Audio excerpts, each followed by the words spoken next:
SB এডুকেশনের পক্ষ থেকে আমার প্রিয় ছাত্রছাত্রী ও অভিভাবক অভিভাবিকাদের জানাই স্বাগত। আজ আমরা দ্বাদশ শ্রেণীর বাংলা বিষয়ের বিশেষ বিষয় নিয়ে আমরা আজ আলোচনা করব। এই বিষয়টি হলো বাংলার শিল্প সাহিত্য ও সংস্কৃতি। বাংলার শিল্প সাহিত্য সংস্কৃতির এর মোট যে নাম্বার সেটা হচ্ছে 13 নম্বর থাকে। এই 13 নম্বরের মধ্যে 3 নম্বর থাকবে এমসিকিউ আর 10 নম্বরের জন্য 2টো 5 নম্বরে ব্রড প্রশ্ন থাকে। এখন যারা দ্বাদশ শ্রেণীতে উত্তীর্ণ হয়েছে এবং যারা আগামী দিনে উচ্চ মাধ্যমিক পরীক্ষা দেবে তাদের বাংলা বিষয়ের এই বিষয়টি লক্ষ্য রেখে আমরা আজকে এই ভিডিও তৈরি করতে শুরু করেছি।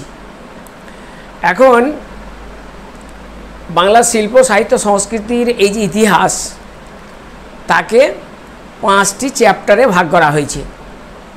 প্রথম চ্যাপ্টারটির নাম হচ্ছে বাংলা ভাষায় লেখা গানের ইতিহাস। 2 নম্বর হচ্ছে বাংলার চিত্র শিল্প বা চিত্রকলার ইতিহাস। 3 নম্বর হচ্ছে বাংলার চলচ্চিত্রের ইতিহাস। 4র্থ হলো বা বাঙালিদের বিজ্ঞান চর্চা এবং সর্বশেষ বাঙালি জাতির ক্রীড়া সংস্কৃতি। এই 5টি পর্বের মধ্যে আমরা আজ প্রথম পর্বটি নিয়ে আলোচনা করব, অর্থাৎ বাঙালির সঙ্গীত প্রিয়তা বা সঙ্গীত রচনায় বাঙালিদের অবদান।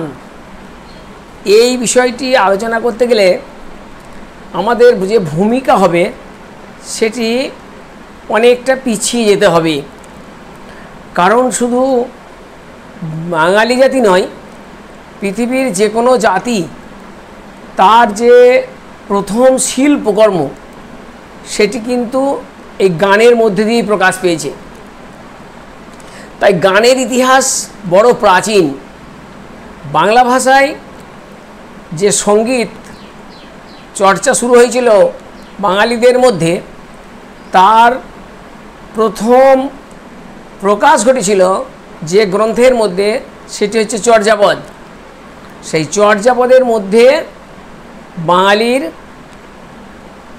মধ্যে বিশেষ করে বৌদ্ধ দর্শনে প্রভাবিত হয়ে যে গানগুলি রচনা করেছেন তার প্রত্যেকটি গানের মধ্যেই সেখানে রাগ তাল সুর ইত্যাদি ব্যবহার করা হয়েছে। যেমন এই পদে কোনটা ধ্রুবপদ বা কোনটা আভোগ কোনটা অন্তরা এই বিষয়টা তখনও পরিষ্কার না হলেও ধ্রুবপদটি কিন্তু উল্লেখ রয়েছে এবং প্রত্যেকটি গানের শিরোনামে লেখা আছে তার রাগ এবং তাল, সেটি কোন গ্রন্থে প্রথম উল্লেখ আছে। তখন আমাদের বলতে হবে এটা চর্যাপদে উল্লেখ আছে।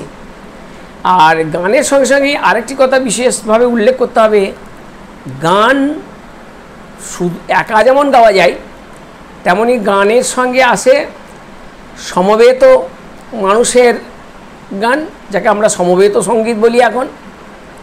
এরপরেও আছে শুধু গান তো নয়, তার সঙ্গে গানের সঙ্গে আসে আমাদের বিভিন্ন পারকাশন, মানে যেগুলোকে আমরা বলি বাজনা। নানা ধরনের বাজনা গানের সঙ্গে ওতপ্রোত জড়িত। গান একার যেমন হয় অনেকের তেমন হয়, তেমনি গানের সঙ্গে থাকে বিভিন্ন ধরনের বাদ্যযন্ত্রের প্রয়োগ। এইভাবে আমরা যে গানের যে বিষয়টি চলতে থাকে সেক্ষেত্রে আমরা লক্ষ্য করি চর্যাপদের পর থেকেই যে শুরু হলো যে গানের চর্চা, সেটি আমরা পরবর্তীকালে আমরা লক্ষ্য করলাম যে আমাদের যে বাংলা সাহিত্যের যে মধ্যযুগ সেই মধ্যযুগের যে প্রাপ্ত গ্রন্থ, বিশেষ করে শ্রীকৃষ্ণ কীর্তন, তারও প্রত্যেকটি পদের উপরে নাম লেখা আছে যে সেটি কোন রাগ বা কোন তালে গাওয়া হবে। এখানেই শেষ নয়, পরবর্তীকালে আমরা যদি বৈষ্ণব পদাবলীর দিকে যাই, তাহলে তো সেই কীর্তন, পালা কীর্তন, এই যে বা নাম কীর্তন, সংকীর্তন, সেগুলি সবই কিন্তু গানের আধারে পরিবেশিত হয়েছে। শুধু বৈষ্ণব নয়, ঠিক এর বিপরীত মেরুতে যারা শাক্ত, অর্থাৎ যারা শাক্ত পদাবলী রচনা করেছেন, সেই রামপ্রসাদ সেন, কমলাকান্ত ভট্টাচার্য থেকে শুরু করে বহু মানুষ শাক্ত পদাবলীর পদ, যাকে আগমনী এবং বিজয়া বলে, সেগুলিকেও কিন্তু গানের আকারে পরিবেশিত করা হয়েছে। এরপর আধুনিক জীবন দেখা দিলে, অর্থাৎ আগে কলকাতাতে, তখন লক্ষ্য করা গেল যে প্রাচীন যে বাংলা গানের যে ধারা, সেই ধারাটি কিন্তু অস্তমিত হচ্ছে, এক নতুন যুগের সূচনা হচ্ছে। এই যুগের সূচনায় যে গানগুলি বিশেষভাবে উল্লেখ করা হয়, সেগুলির মধ্যে ঠুংরি, গজল এবং কবিসঙ্গীত। কবিসঙ্গীত সম্পর্কে রবীন্দ্রনাথ বলেছেন, মানুষের যে আবেগ বা মানুষের যে চাহিদা, সেই চাহিদার কথা ভেবেই কিন্তু সঙ্গীত পরিবেশিত হতো। এবং সেখানে যেমন কবিতা, যেমন নাটক, গল্প, আঁকাআঁকি, তেমনি গানও একটি শিল্প। কিন্তু সেই শিল্পের যেন কিছুটা অপমৃত্যু হয়েছে কবিসঙ্গীতে। এই পর্বে রামনিধি গুপ্ত, ভোলা ময়রা, অ্যান্টনি ফিরিঙ্গি এবং লম্বোদর এবং গুমানি, এদের যে সঙ্গীত রচনা এবং সঙ্গীত পরিবেশন যারা করত, তাদের মধ্যে কিন্তু শিক্ষার অভাব ছিল। তবে এদের মধ্যে কী ছিল বেশি? সেটা ছিল স্বভাব কবিত্ব। এই স্বভাব কবিত্ব, অর্থাৎ মঞ্চে দাঁড়িয়ে দুজন কবি পরস্পরকে তাদের নির্দিষ্ট বিষয় অনুসারে একে অপরকে প্রশ্ন বাণে জর্জরিত করত, আর অপরজন সেই প্রশ্নের সদুত্তর দিত। দুজনের মধ্যে শেষে জয় পরাজয়ের একটা বিষয় থাকতো।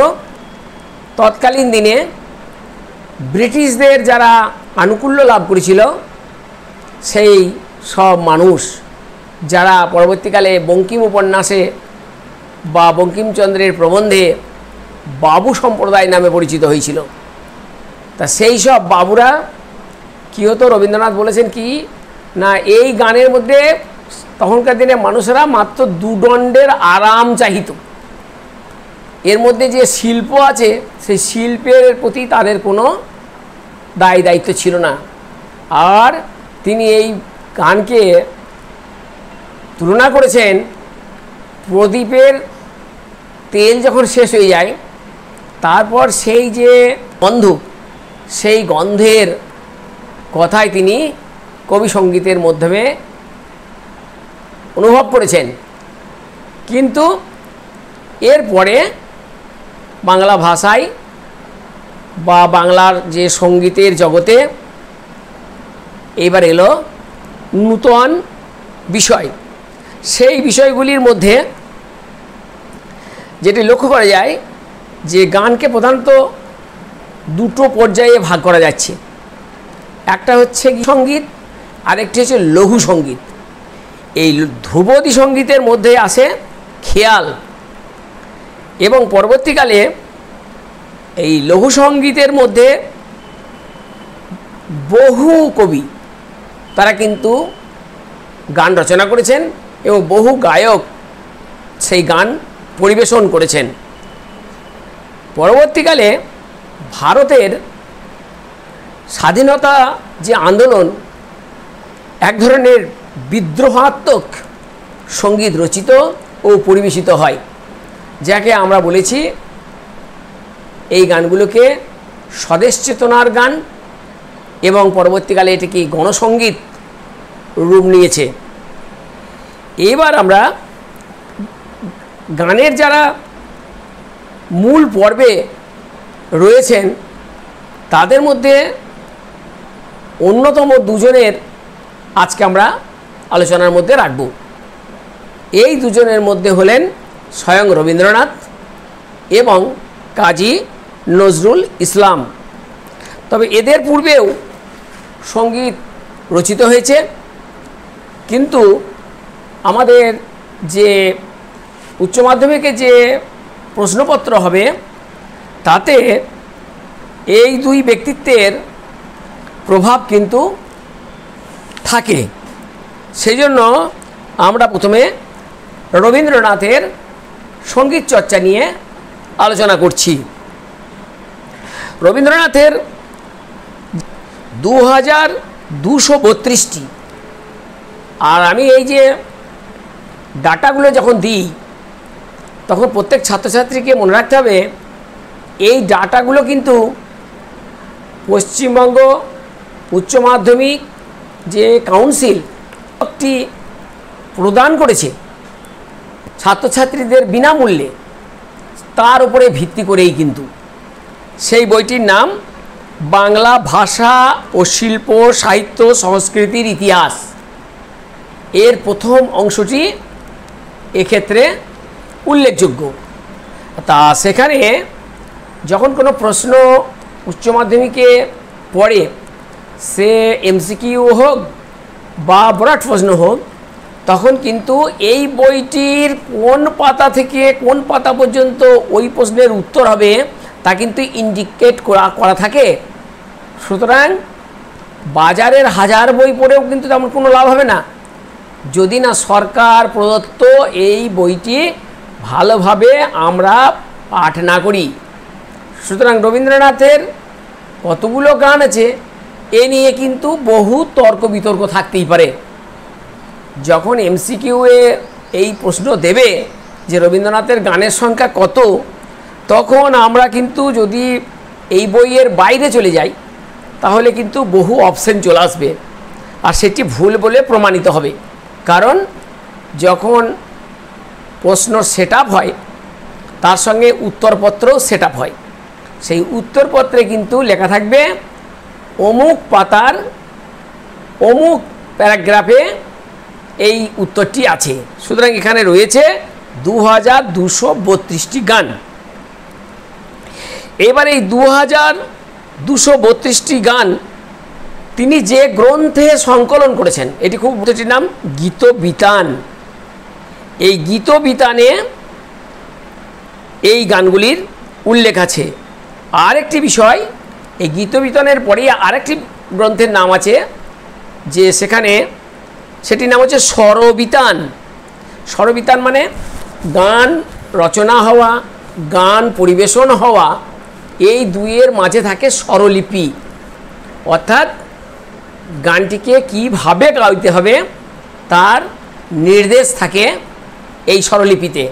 তো সেই জন্য যদি বলা হয় রবীন্দ্রনাথ তার যে গানগুলিকে, যে গ্রন্থে তার স্বরলিপিগুলি সংরক্ষণ করেছেন সেই গ্রন্থের নাম কি, তাহলে সেটা হবে স্বরবিতান। এ প্রশ্নে আরেকটি আছে, স্বরবিতান গ্রন্থে কতগুলি গানের স্বরলিপি আছে, এটিও কিন্তু খুব ইম্পর্টেন্ট। সেটি হচ্ছে আনুমানিক 1931টি গানের স্বরলিপি আছে। 1900 তার গানগুলিকে কত ভাগে ভাগ করেছেন। রবীন্দ্রনাথ তার যে গানগুলো আছে সেই গানগুলোকে তিনি কটা ভাগে ভাগ করেছেন? 4টে ভাগে। সে 4টে ভাগ কি?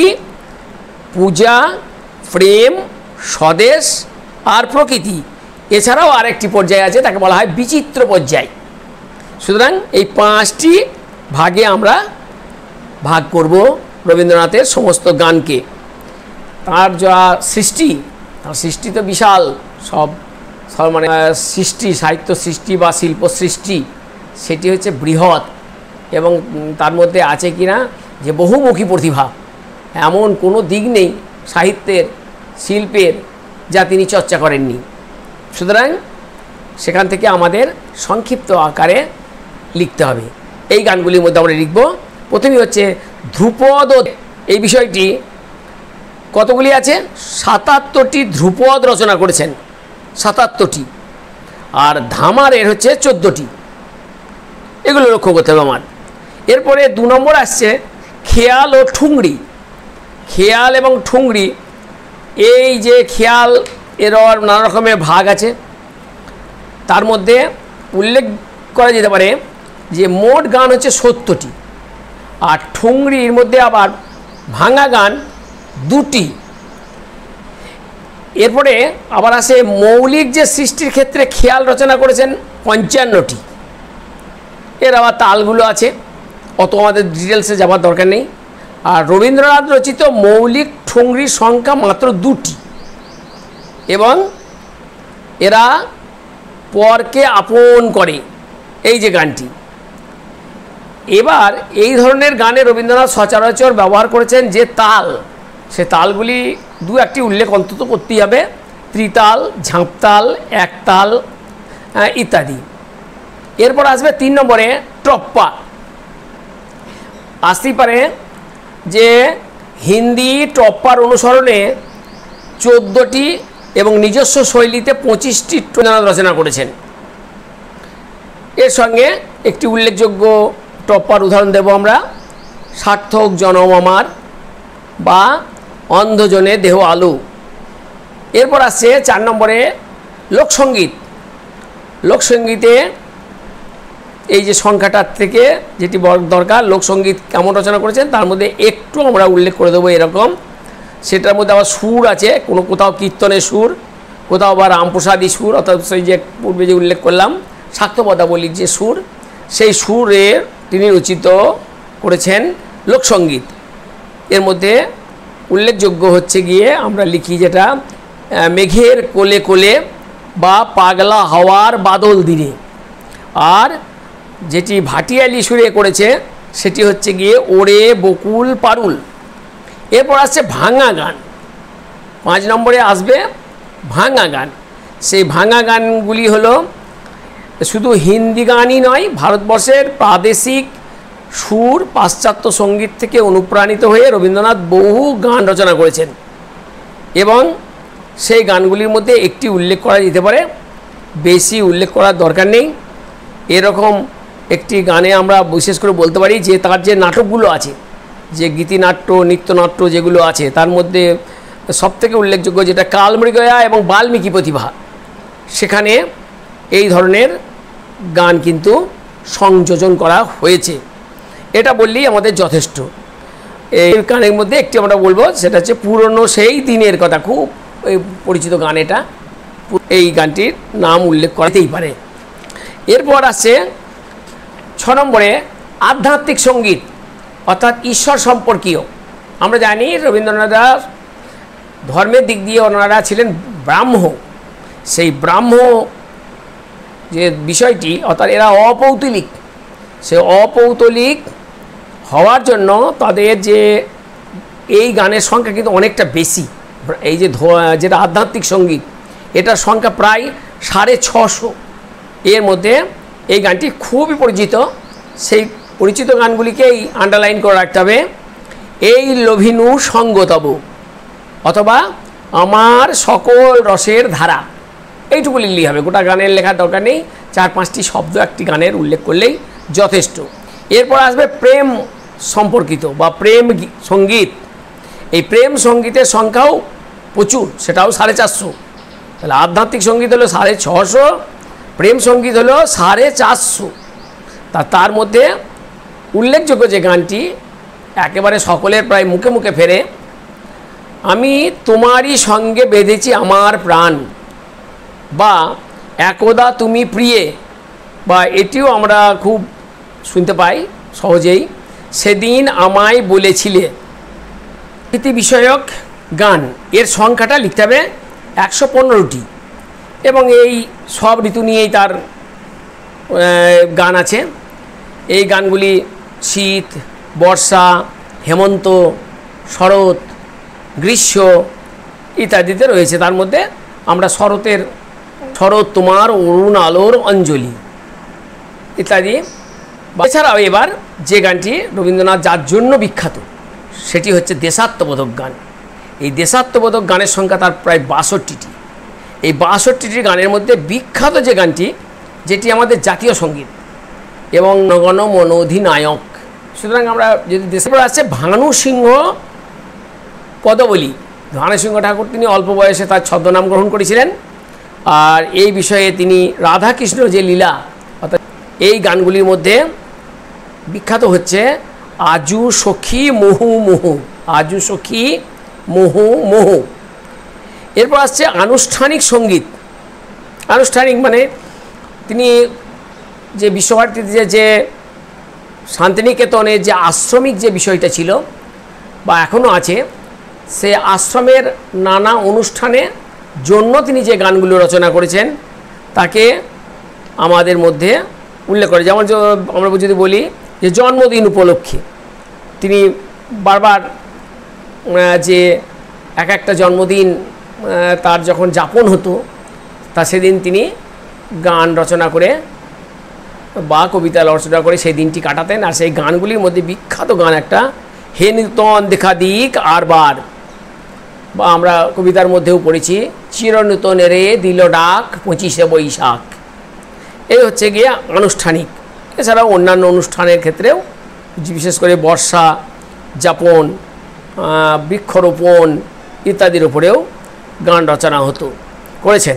এছাড়াও আসছে হাস্যরসাত্মক গান। এই যে তার নাটক আছে চিরকুমার সভা, তার জন্য সেখানেও কিন্তু তিনি রচনা করেছেন গান। আর আছে শিশু সঙ্গীত। এবার আমরা এর যে আমরা করলাম এতক্ষণ ধরে, এর পরে অন্য একটি প্যারাগ্রাফ তৈরি করতে হবে এ সম্পর্কে, অর্থাৎ যেটা হচ্ছে রবীন্দ্রনাথের যে গান, তার যে আবেদন এবং তার যে ঐতিহ্য, অর্থাৎ সেটা আমরা কোনো পয়েন্ট লিখব না, কিন্তু একটা প্যারাগ্রাফ আলাদা হবে। সেই প্যারাগ্রাফে থাকবে গিয়ে কি না, রবীন্দ্রনাথ তার দীর্ঘ যে সঙ্গীত রচনা যে ইতিহাস, সেই ইতিহাসে তিনি যে স্থানগুলি, যাকে দিনু ঠাকুর বলা হতো, তার কথা উল্লেখ করতে হবে। এবং ইন্দিরা দেবী চৌধুরানী, শান্তিদেব ঘোষ, শৈলজারঞ্জন মজুমদার এবং আধুনিককালে তাঁর যে গানগুলিকে সমস্ত বাঙালির কাছে নিয়ে গেছেন, তাদের মধ্যে উল্লেখযোগ্য হচ্ছে সন্তোষ সেনগুপ্ত, দেবব্রত বিশ্বাস, হেমন্ত মুখোপাধ্যায়, সুবিনয় রায়, অশোকতরু বন্দ্যোপাধ্যায়, অর্ঘ্য সেন, দ্বিজেন মুখোপাধ্যায়। কত নাম বলবো। যে রবীন্দ্রনাথের গান হচ্ছে চিরকালীন, সেটার মধ্যে দিয়ে কোনো ব্যক্তি, কোনো দেশ বা কোনো কাল নয়, তিনি সমস্ত মানুষের জন্য তাদের যে আবেগ এবং তাদের যে শিল্প চর্চা, তাতে রবীন্দ্রনাথের গানের প্রভাব সবসময় থাকে। এবং শেষ লাইনটা আমরা এরকম করে লিখব যে বাংলা গানের ধারায় রবীন্দ্রনাথের গানগুলির অবদান অনস্বীকার্য। এরপর আমরা দ্বিতীয় অংশটি এই আজকের ভিডিওর মধ্যে আমরা শেষ করব। সেটি হচ্ছে আর এক খননজন স্রষ্টা, সঙ্গীত পরিচালক এবং সঙ্গীতকার, তিনি হচ্ছেন কাজী নজরুল ইসলাম। এই কাজী নজরুল ইসলামের গানের সংখ্যা কিন্তু রবীন্দ্রনাথের থেকে অনেকটা বেশি। কাজী নজরুল ইসলামের গানের সংখ্যা অনেক বেশি, তবে সময়কালটা কিন্তু খুব সীমিত। রবীন্দ্রনাথ যেমন দীর্ঘ সময় ধরে গান রচনা করেছেন, নজরুলের ক্ষেত্রে কিন্তু সেটা সম্ভব হয়নি। 1928 সালে তার শুরু হয়েছে, সেটা কি না গ্রামোফোন কোম্পানির সঙ্গে গীতিকার রূপে তার আত্মপ্রকাশ 1928, আর 1942-এ সেটা স্তব্ধ হয়ে গেছে। তার যে বাকযন্ত্র এবং তার যে রসনা, সেটি স্তব্ধ হয়ে গিয়েছিল অসুস্থতার জন্য। তাহলে এই মাত্র 14 বছর, এই 14 বছরটাই হচ্ছে নজরুলের সঙ্গীত রচনার সময়। এই 14 বছরের মধ্যেই তিনি কিন্তু যাবতীয় সঙ্গীত রচনা করেছেন, সঙ্গীত পরিবেশন করেছেন, এবং চিরকালই তিনি একটু অগোছালো টাইপের ছিলেন। সুতরাং সব সঙ্গীত আমরা নজরুলের পেয়ে গিয়েছি, বা এই বইটিতে যেটি লেখা আছে যে এই সংখ্যাটি, সেই সংখ্যাটি অবশ্যই বিশাল। সেটি হচ্ছে 3249টি। 3249টিতেই কিন্তু তার শেষ নয়। আমরা পত্রপত্রিকায় বিশেষ করে যারা নজরুলের সঙ্গীতের গবেষক, তাদের আলোচনায় উঠে আসে এরকম যে যখন আকাশবাণী প্রতিষ্ঠিত হলো, তাতে যে তিনজন একেবারে এই আকাশবাণীকে কলকাতায় পরিচালিত করতেন, তাদের মধ্যে বীরেন্দ্রকৃষ্ণ ভদ্র, পঙ্কজ কুমার মল্লিক, বাণী কুমার, এই তিনজনের একেবারে নয়নের মণি ছিলেন স্বয়ং নজরুল।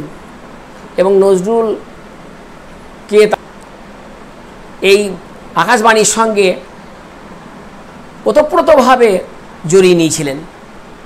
আর সে সময়ে ওই রেকর্ডিং ব্যাপারটা করে যে বাজানো সেটা ছিল না, ডাইরেক্ট টেলিকাস্ট হতো, যেটাকে আমরা এখন বলি লাইভ। তবে আজকের যে লাইভ করলেও সেটা থেকে যাচ্ছে, পরবর্তীকালে সেটা রেকর্ড প্লেয়ারে প্লেইং করে দেখানো হচ্ছে। কিন্তু নজরুলের সময় তা ছিল না। রবীন্দ্রনাথ নজরুল হয়তো একটা গান লিখলেন, সেই গানটাকে সুর দিলেন এবং সেই গানটা পরিবেশন করলেন, একটা পারিশ্রমিক পেলেন, হয়তো সেটা আর তার যে সাকিন ঠিকানা থাকলো না, তাকে বর্জন করলেন বা ওই সময়ের মধ্যে কোথাও নষ্ট হয়ে গেল। সুতরাং নজরুলের গানের সংখ্যাটা কিন্তু অনেক বেশি। এটা যারা নজরুল গবেষক, বিশেষ করে আমি একজনের নাম এ প্রসঙ্গে বলতেই পারি, বিখ্যাত মানুষ অনুপ ঘোষাল, বিখ্যাত গবেষক। তা সেই তার কাছেও শোনা হয়েছে যে নজরুলের গানের সংখ্যা এবং তার যে শিল্প সৃষ্টি সেটা কিন্তু বৃহৎ।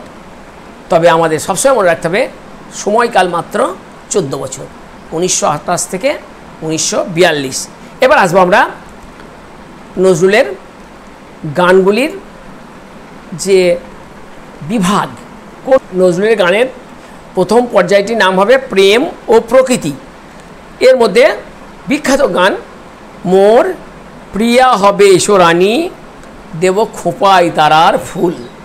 এরপরে আসবে ঋতু সঙ্গীত, অর্থাৎ বিভিন্ন, যেমন রবীন্দ্রনাথ যেমন বিভিন্ন ঋতুতে তিনি গান লিখেছেন, গ্রীষ্ম, বর্ষা, শরৎ, হেমন্ত।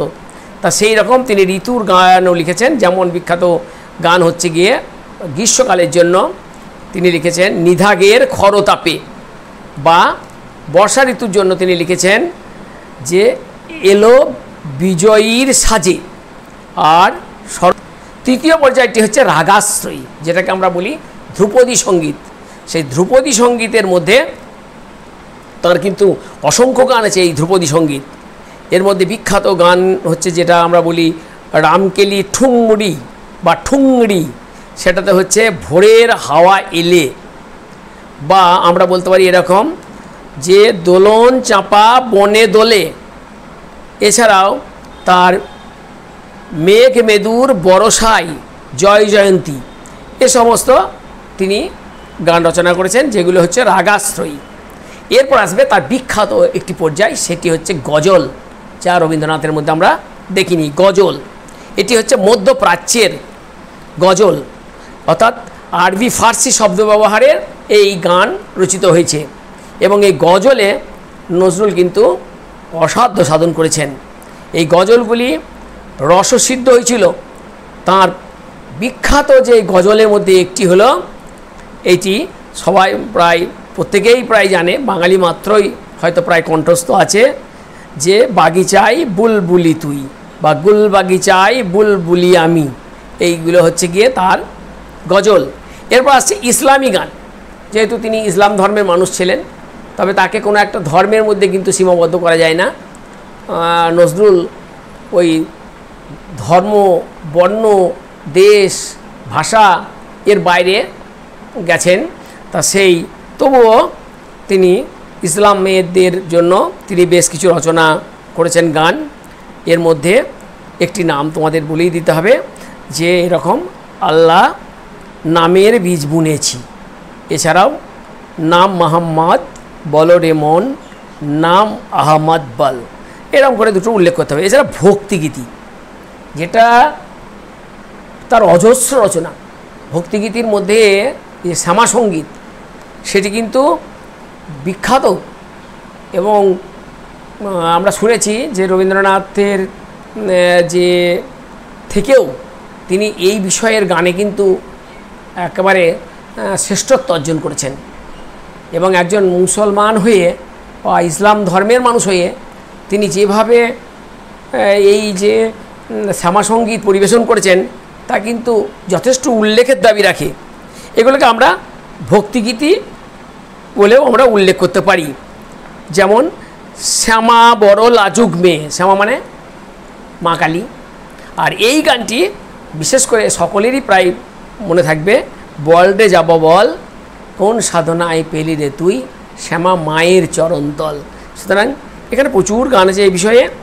আমরা এই গানটির পরে আমরা কি করব না, যেটা চলে আসবো এর আরেকটি পর্যায় আছে, সেই পর্যায়টির নাম হচ্ছে লোকসঙ্গীত। লোকসঙ্গীত মানে যাকে আমরা বলি ফোক সং। সেই ফোক সঙের বিশেষ বিষয়গুলি হচ্ছে যেমন ভাটিয়ালি, ঝুমুর, ছাদ পেটানোর গান, বাউল, এই গানগুলোকে আমরা বলি লোকসঙ্গীত। সেই ঝুমুর গানের একটি হচ্ছে ওই রাঙামাটির পথে লো বা তিপান্তরের মাঠে। আবার ছাদ পেটানোর যে গান, সারাদিন পিটিকার দালানের ছাদ। এরপর আসবে তর্ক বেঁধেছে, সেটি হচ্ছে কারারই লৌহ কপাট। কারারই লৌহ কপাট এটি হচ্ছে তার বিখ্যাত স্বদেশী সঙ্গীত। এছাড়াও আছে ঊর্ধ্ব গগনে বাজে মাদল, নিম্নে উতলা ধরণী তল, অরুণ প্রাতে তরুণ দল, চল রে চল রে চল। অর্থাৎ এই যে মার্চিং সং, যেমনভাবে সেনাবাহিনীরা কুচকাওয়াজ করে এগিয়ে যায়, নজরুল তার যে প্রিয় চরিত্রগুলি, অর্থাৎ যারা দেশের যুব সম্প্রদায়, সেই যুব সম্প্রদায়কে সমস্ত বাধা বাঁধন ভেঙে দেওয়ার জন্য, আমাদের যে কুসংস্কারের যে কারাগার, তার সেই যে দরজা, সেগুলো ভেঙে দেওয়ার জন্য তিনি এই গান লিখেছেন। সেই গানটি হলো কারারই লৌহ কপাট, খুব উল্লেখযোগ্য। এরপর আসছে প্যারোডি বা হাস্যরসাত্মক গান। রবীন্দ্রনাথের যেমন ছিল চিরকুমার সভাতে, ঠিক এখানেও এসেছে।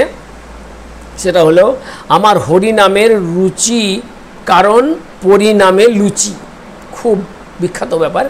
আর এই হাস্যরসাত্মক গান এর কথা এলেই বাঙালিদের মধ্যে একজনের নাম অবশ্যই এ প্রসঙ্গে উল্লেখ করতে হয়, যে হরিনামের রুচি, অর্থাৎ হরিনাম শুনতে ভালোবাসি কারণ পরিণামের লুচি, অর্থাৎ গানটা শেষ হয়ে গেলে লুচি পাওয়া যাবে।